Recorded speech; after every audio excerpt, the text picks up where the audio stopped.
नमस्कार दोस्तों, स्वागत करता हूं आपके अपने यूट्यूब चैनल मनोड़ा एजुकेशन पर। दोस्तों, आज हम राजस्थान के इतिहास में राजस्थान की 1857 की क्रांति के बारे में पढ़ने वाले हैं। तो दोस्तों, वीडियो अगर कैसी लगे तो एक बार ज़रूर कमेंट करके बताना। तो दोस्तों, सबसे पहले हम बात करते हैं अंग्रेज़ों द्वारा राज्यों के साथ की गई संधियाँ। तो हम सबसे पहले साइक संधि की बात करते हैं।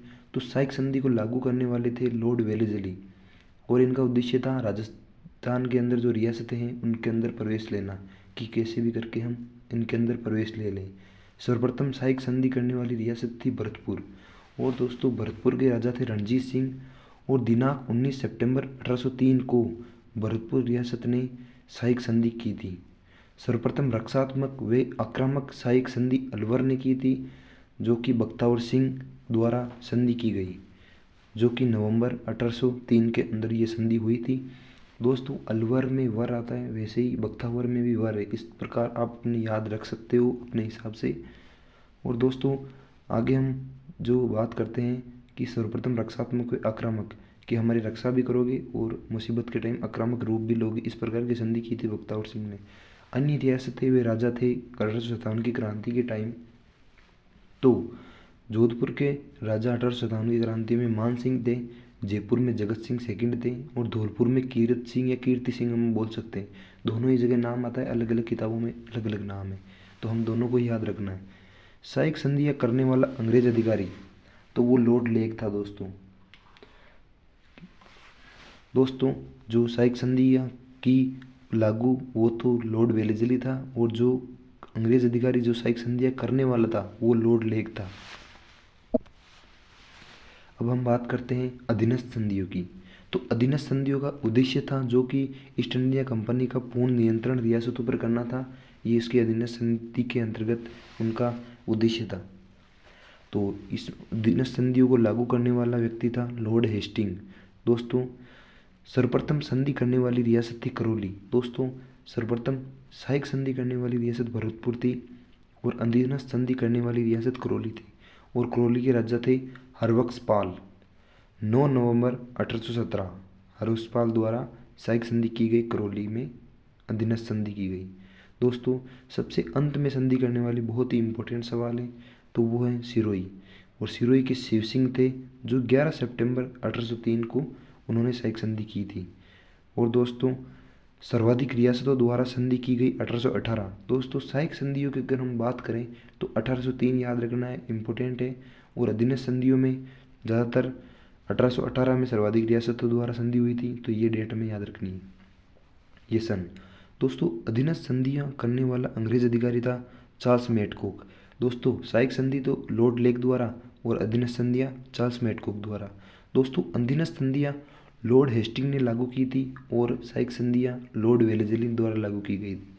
दोस्तों, आगे हम बात करते हैं वागड़ प्रदेश की जो रियासतें थी, उनके साथ अधीनस्थ संधि जॉन मेलकम ने की थी। वागड़ प्रदेश में डूंगरपुर, बांसवाड़ा, प्रतापगढ़ आता है, तो यहाँ पर जॉन मेलकम आया था सहायक अधीनस्थ संधियाँ करने। बाकी जगह तो दोस्तों चार्ल्स मैडकॉक ही गया था। दोस्तों, आगे हम बात करते हैं 1818 ईस्वी में अंग्रेजों ने राजपूताना पर नियंत्रण करने हेतु राजपूताना रेजिडेंसी की स्थापना की।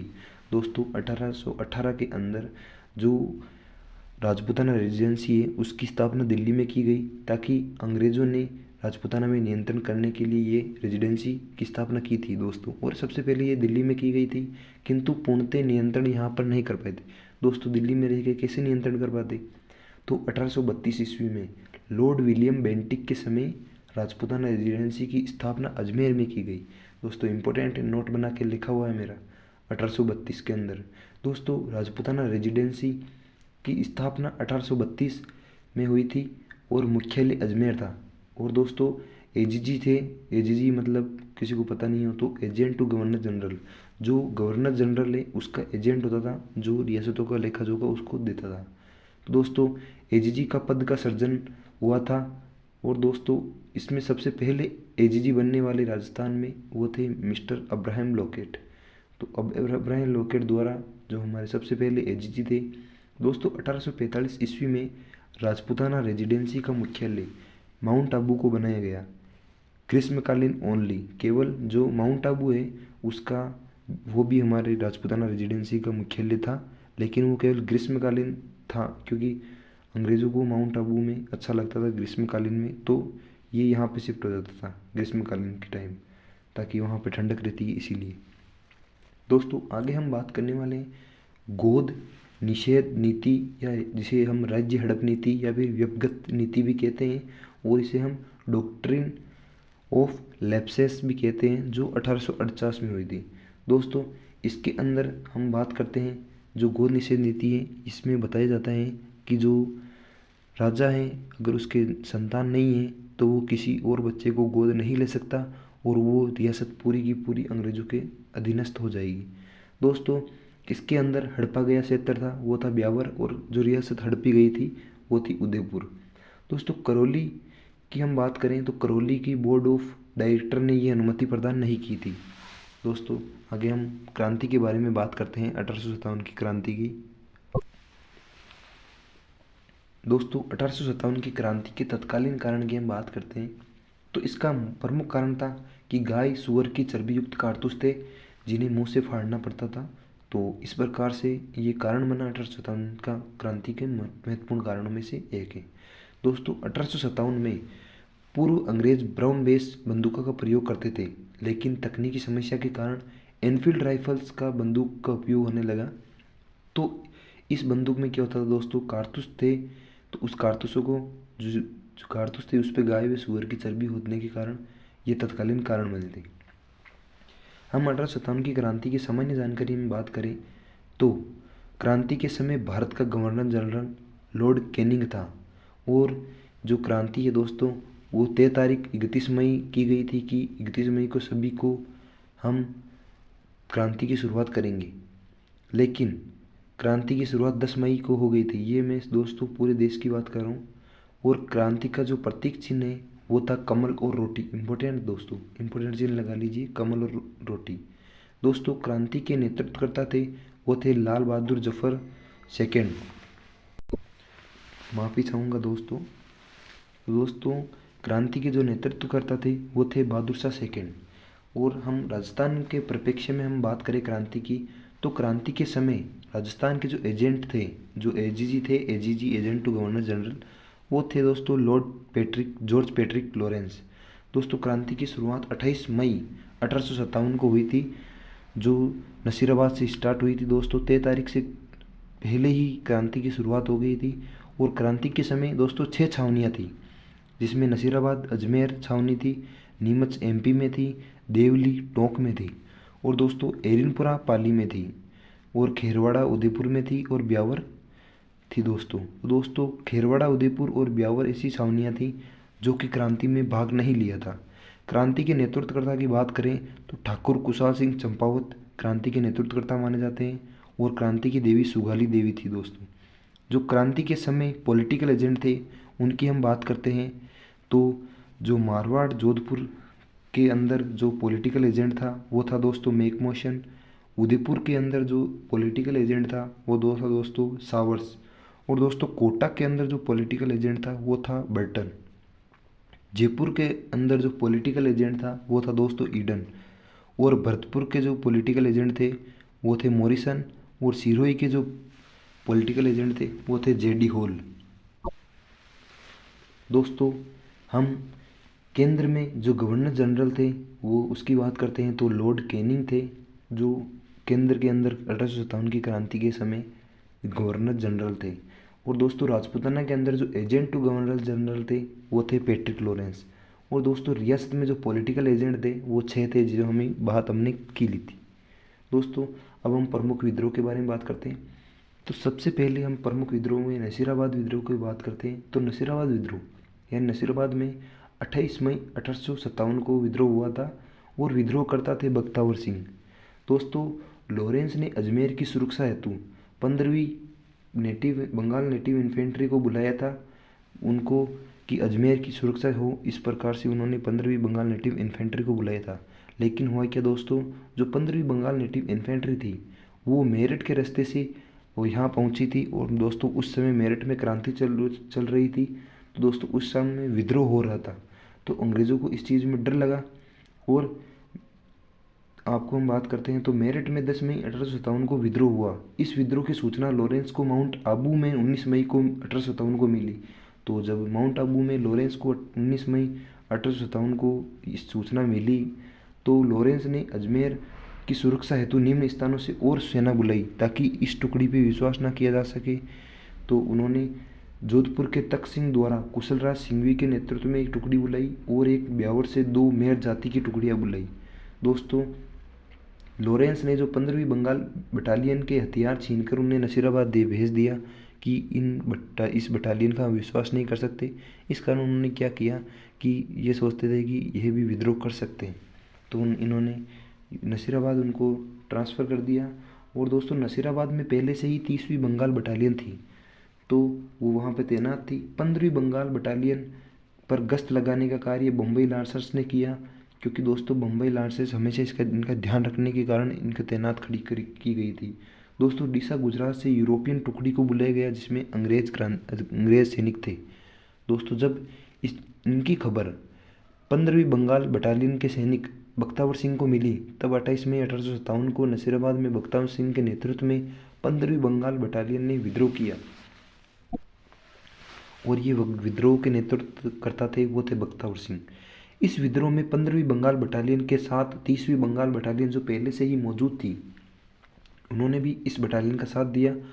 इस क्रांति में जो नसीराबाद विद्रोह था, इसके अंदर मारे गए अधिकारी थे जो अंग्रेज थे, वो थे एक तो न्यूबेरी और एक न्यूबरी के साथ स्पॉटिस वुड और पेनी को हृदयाघात से हार्ट अटैक से मौत हुई थी पेनी की। आगे हम दोस्तों बात करते हैं नीमच विद्रोह की। दोस्तों, नसीराबाद विद्रोह यहाँ पे समाप्त होता है। नीमच विद्रोह की बात करें तो नीमच विद्रोह 3 जून 1857 को हुआ था। और दोस्तों, इसमें विद्रोह करता थे वो थे मोहम्मद अली बेग और हीरा सिंह।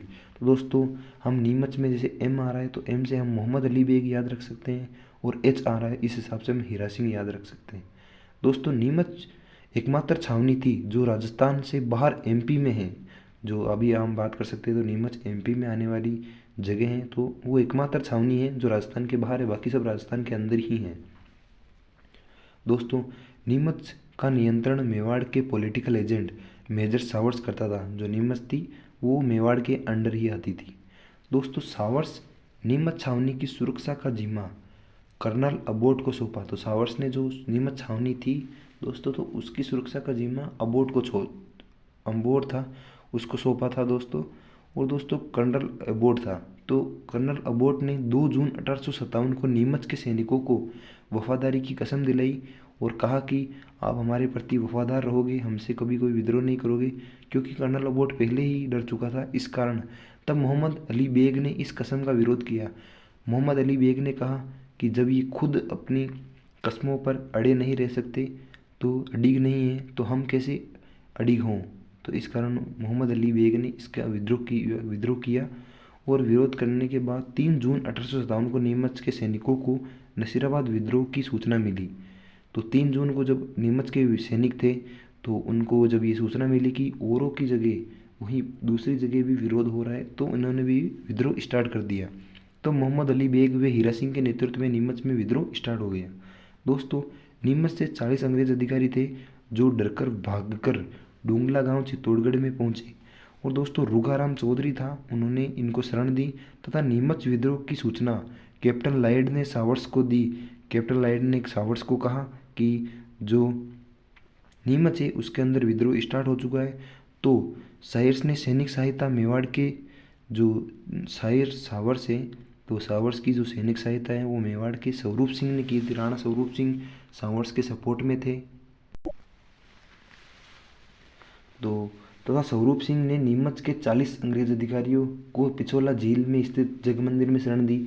जो राणा स्वरूप सिंह थे उन्होंने नीमच के 40 अंग्रेज अधिकारी थे उनको शरण पिछोला झील में जगमंदिर है वहाँ पर शरण दी। और इनकी जो सुरक्षा है उसका जिम्मा दोस्तों याद रखने लायक है, क्वेश्चन आने लायक है, तो इसका जिम्मा गोकुल चंद मेहता को सौंपा। दोस्तों, नीमच विद्रोह में अंग्रेज अधिकारी सार्जेंट तो मारा गया, और शाहपुरा के जो लक्ष्मण सिंह थे उन्होंने नीमच के क्रांतिकारियों को शरण दी तथा सावर्स के पहुंचने पर दुर्ग के दरवाजे नहीं खोले। तो जो शाहपुरा के लक्ष्मण सिंह थे तो सारे विद्रोहीकर्ता वहां पर चले गए थे, और उन्होंने जो लक्ष्मण सिंह थे उन्होंने उनको शरण दी और गेट बंद कर दी, और सावर्स के आने पर भी उन्हें गेट से बाहर नहीं निकाला और उनकी रक्षा की। दोस्तों आगे हम बात करते हैं एरनपुरा विद्रोह।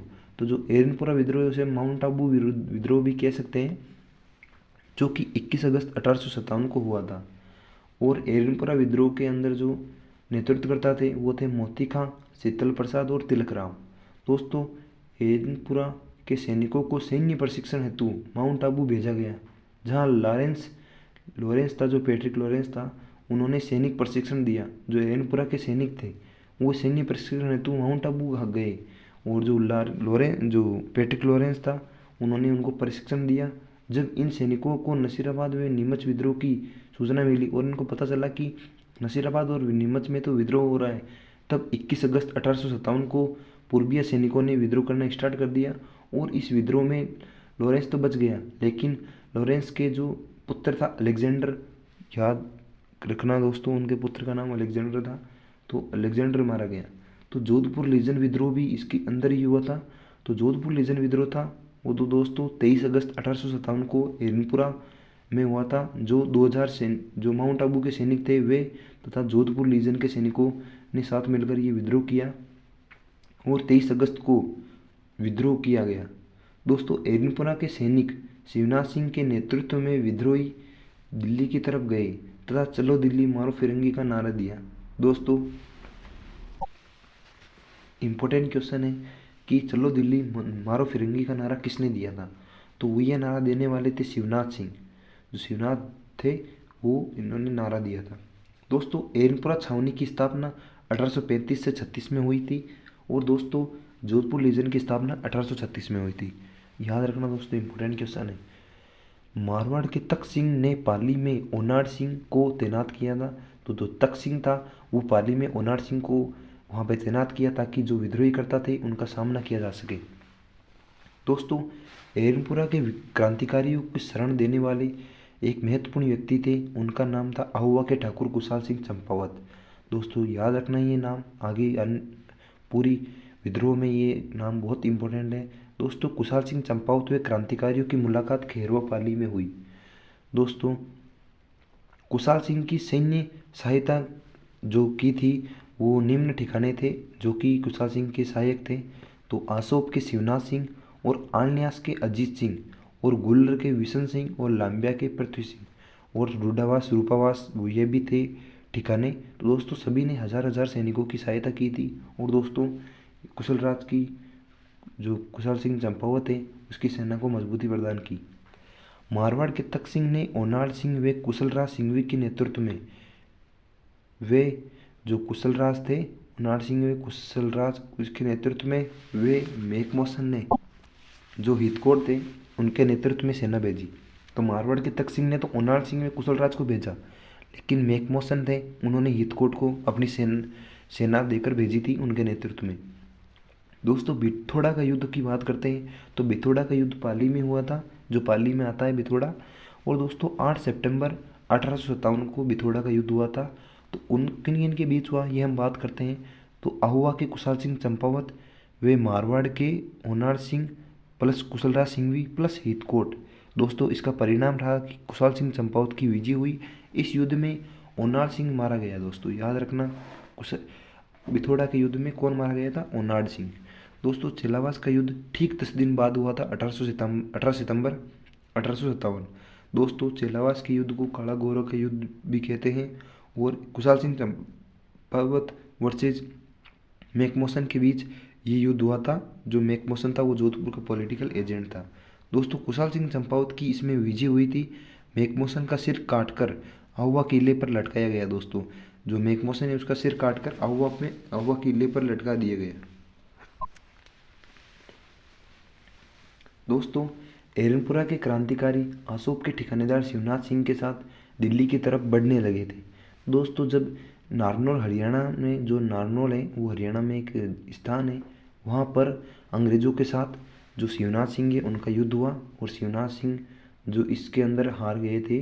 नारनौल का युद्ध 16 नवंबर 1857 को हुआ था। दोस्तों इसके अंदर ब्रिगेडियर गराड वर्सेस क्रांतिकारी के बीच में युद्ध हुआ था और जो इसका परिणाम था वो अंग्रेज़ों की विजय हुई, लेकिन जो गर्राड था वो मारा गया था दोस्तों।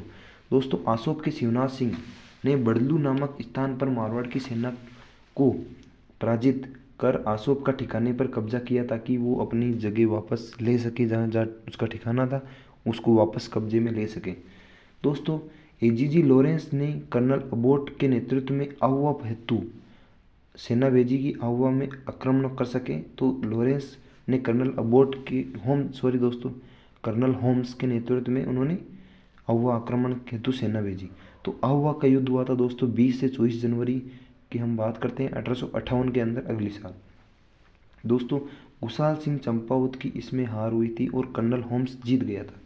दोस्तों कुशाल सिंह चंपावत ने आहुआ का कार्यभार पृथ्वी सिंह को सौंपा तथा सभी सेना लेकर 23 जनवरी 1858 को निकल गए थे तथा निम्न स्थानों पर शरण ली, जिसमें उन्होंने सलूम्बर में शरण ली और उनको शरण देने वाले थे रावत केसरी सिंह, और दोस्तों कोठारिया में रावत जोत सिंह ने उन्होंने शरण दी। दोस्तों आत्मसमर्पण नीमच में उन्होंने किया था और जांच आयोग इन्होंने जो कुशाल सिंह थे तो कुशाल सिंह ने नीमच में आत्मसमर्पण कर दिया और इनकी जांच करने के लिए एक आयोग का गठन किया गया जिसका नाम है मेजर टेलर आयोग, और इसमें मेजर टेलर आयोग ने कुशाल सिंह को बरी कर दिया था दोस्तों।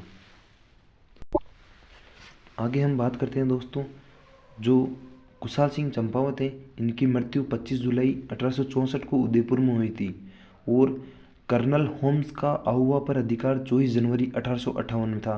दोस्तों जो कर्नल होम्स है वो 24 जनवरी 1858 को आहुआ पर अधिकार कर लेता है तथा यहाँ से जो सुगाली माता की मूर्ति थी उसको लेकर अजमेर आ गया और अजमेर में स्थापित कर दी। दोस्तों कोटा विद्रोह की बात करते हैं चौथे नंबर पर, तो कोटा विद्रोह 15 अक्टूबर 1857 को हुआ था। और दोस्तों जो कोटा विद्रोह के समय जो कोटा का राजा था वो था राम सिंह सेकंड, और जो कोटा का पॉलिटिकल एजेंट था वो था मेजर बर्टन, और जो विद्रोही करता थे वो जो कोटा के अंदर विद्रोही करता थे वो जयदयाल भटनागर जो कि वकील थे तथा भरतपुर मथुरा के निवासी थे जयदयाल भटनागर। और दोस्तों विद्रोहकर्ता में दूसरे नंबर पर हम बात करें तो वो था मेहराब खां जो रिसालदार था, करौली निवासी था, और जो राम सिंह सेकंड है इसके सेना का रिसालदार था। दोस्तों कोटा में जो विद्रोह की योजना थी वो जयदयाल व मेहराब खां ने बनाई थी, और जयदयाल ने योजना के तहत कैंटोनमेंट एक जाली पत्र था उसको जारी किया। इस कारण हिंदू व मुस्लिम सैनिकों में काम करने से मना कर दिया। उन दोनों हिंदू और मुसलमान दोनों सैनिकों ने इनके अंदर सेना में काम करने के लिए मना कर दिया, और बर्टन अपने 2 पुत्रों सहित फ्रैंक व ओतर जो कोटा पहुंचा तथा विद्रोहियों की शिकायत राम सिंह सेकंड से की, लेकिन राम सिंह सेकंड ने वकील नंद किशोर ने सूचना क्रांतिकारी को पहुंचा दी। जो दोस्तों राम सिंह सेकंड है उसकी जो वकील था नंद किशोर, उन्होंने ये सूचना क्रांतिकारी तक पहुंचा दी। तो 15 अक्टूबर 1857 को जयदयाल व मेहराब खां के नेतृत्व में विद्रोह किया गया तथा इस विद्रोह में नारायण पलटन व भवानी पलटन ने जो विद्रोहीकर्ताओं के साथ दिया था। दोस्तों इस विद्रोह में निम्न अंग्रेज अधिकारी मारे गए थे, जिसमें पॉलिटिकल एजेंट बर्टन था और उसके फ्रैंक व ऑर्थन दोनों पुत्रों को मार दिया तथा डॉक्टर सेल्डर व डॉक्टर कोटम को मार दिया जो सर्जन चिकित्सक थे। दोस्तों पॉलिटिकल एजेंट बर्टन का सर काटकर घुमाया गया था। दोस्तों राम सिंह ने बर्टन की सेना हेतु देवीलाल को भेजा, लेकिन देवीलाल सेना सहित क्रांतिकारियों से पराजित हुआ तथा मारा गया।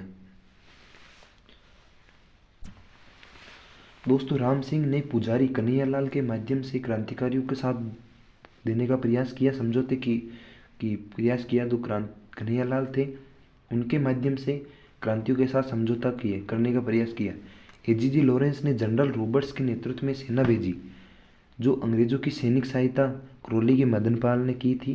तो दोस्तों करौली की मदनपाल ने इसमें अपना सहयोग दिया था अंग्रेजों के साथ मिलकर। इस सेना ने 30 मार्च 1858 को कोटा पर पुनः अधिकार कर लिया। अंग्रेज थे जो दोस्तों, अंग्रेजों ने मदनपाल को 11 से बढ़ाकर 15 तोपों की सलामी कर दी या फिर 13 से 17 कर। दोस्तों अलग अलग मत हैं, कहीं पर 11 से 15 के बोलते हैं और कहीं 13 से 17 बोलते हैं। दोस्तों राम सिंह की तोपों की सलामी थी वो 15 से घटाकर 11 कर दी या फिर 17 से घटाकर 13 कर दी। दोस्तों अलग अलग मतों पर दोनों हमें याद रखनी पड़ेगी।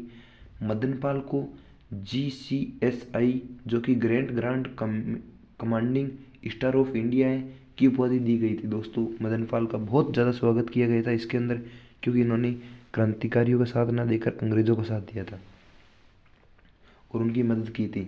तो कोटा एकमात्र विद्रोह था जो सुनियोजित व सुव्यवस्थित तरीके से किया गया था, क्योंकि दोस्तों यहाँ पर 5.5 माह तक क्रांतिकारियों ने स्थानीय शासन किया था। इसलिए एकमात्र विद्रोह जो सुनियोजित व सुव्यवस्थित तरीके से किया गया था। दोस्तों 5.5 महीने राज करना बड़ी बात होती है स्थानीय शासन द्वारा। दोस्तों 1857 की क्रांति की विप्लवकारी घटना कोटा में ही घटित हुई थी। इम्पोर्टेंट लाइन है दोस्तों, मेहराब खां को फांसी 1859 में दी थी तथा जयदयाल को 1860 में फांसी दी थी। दोस्तों अन्य विद्रोह की हम बात करते हैं तो भरतपुर विद्रोह दोस्तों ठीक 31 मई को ही हुआ था, जो कि 3 तारीख थी। दोस्तों 31 मई 1857 को भरतपुर का विद्रोह हुआ और जो राजा थे जसवंत सिंह वो नाबालिग थे और इसके पॉलिटिकल एजेंट मॉरिसन थे। दोस्तों इसके विद्रोहकर्ता गुज्जर और मेव थे।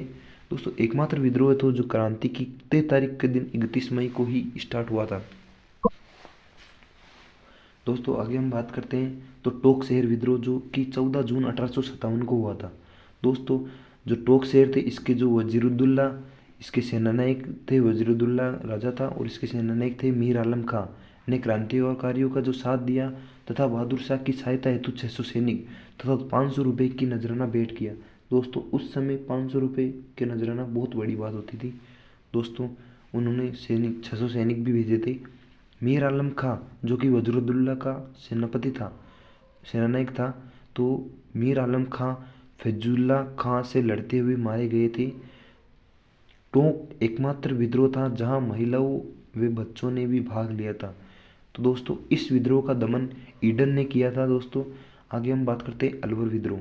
तो अलवर विद्रोह 11 जुलाई 1857 को हुआ था, जो कि बन्ने सिंह या विनय सिंह उस समय राजा था। 11 जुलाई 1857 को विद्रोह स्टार्ट हुआ था। दोस्तों अलवर के राजा बन्ने सिंह ने अंग्रेजों की सहायता हेतु आगरा की तरफ सेना भेजी, किंतु इस सेना का दमन क्रांतिकारियों ने अचनेरा गांव भरतपुर में ही कर दिया था। दोस्तों तो क्रांतिकारियों ने अचनेरा गांव भरतपुर में बन्ने सिंह की सेना को दमन कर दिया था। दोस्तों अजमेर कारागार विद्रोह की बात करते हैं तो 9 अगस्त 1857 को अजमेर कारागार विद्रोह स्टार्ट हुआ था। दोस्तों जिसमें जेल से 50 कैदियों ने विद्रोह किया तथा भागने में सफल रहे थे।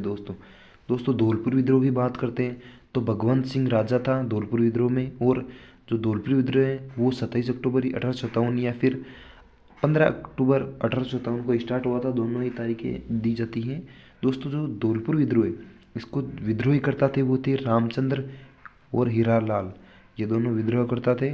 और दोस्तों स्थानीय सहयोगकर्ता थे वो देवा गुज्जर थे।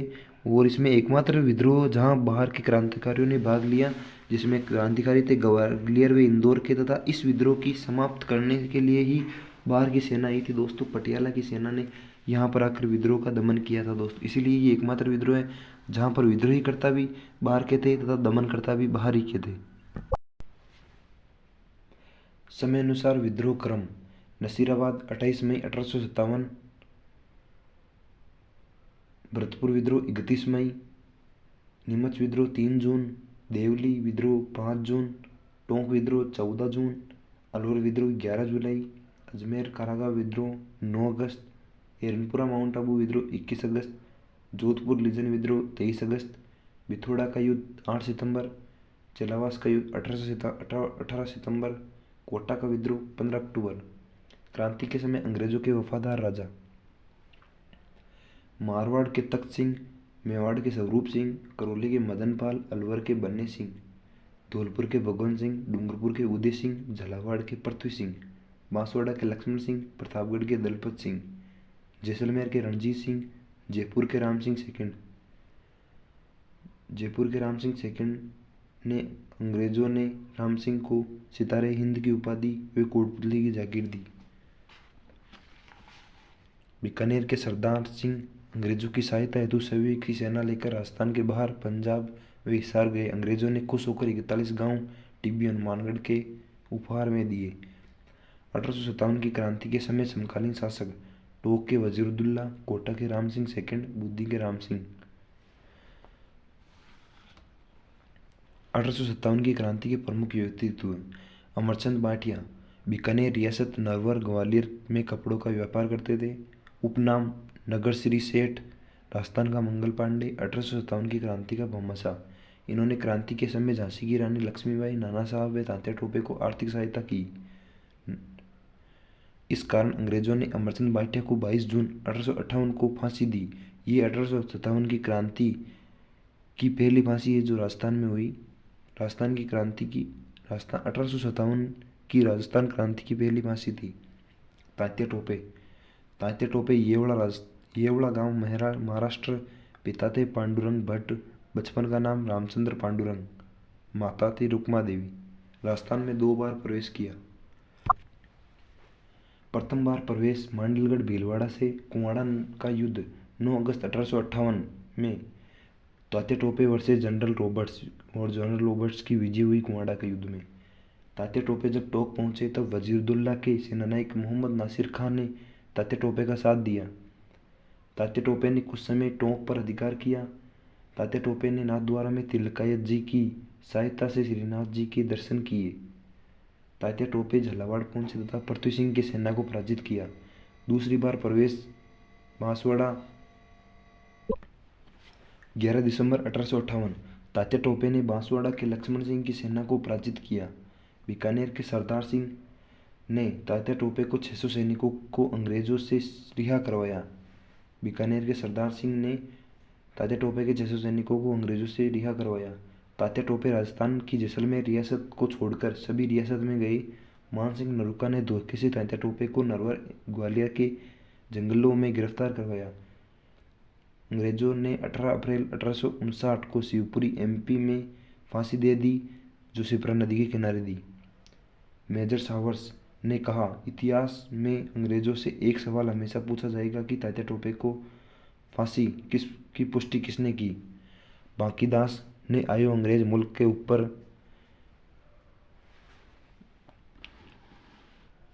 पुस्तक लिखी तो बाकी क्या है शुल्क तो मुल्क। शंकरदास सामोद मुल्करा मीठा ठग अंग्रेजों को कहा। शंकरदास शक्कर यानी मीठा। सूर्यमल मिश्रण राम सिंह बूंदी। रियासतों के राजा की तुलना बर्फ से की है। सूर्य बर्फ को पिघला देता है। दोस्तों वीडियो अच्छे लगे तो लाइक करना, कमेंट करना, चैनल को सब्सक्राइब जरूर करना और ऐसे ही वीडियो मैं आगे लाता रहूँगा तो जरूर से चैनल को सब्सक्राइब करके बेल आइकन पे ऑल सेलेक्ट कर दे और कमेंट करके बताना दोस्तों वीडियो कैसी लगी। मिलते हैं एक नेक्स्ट टॉपिक में, तब तक के लिए धन्यवाद दोस्तों।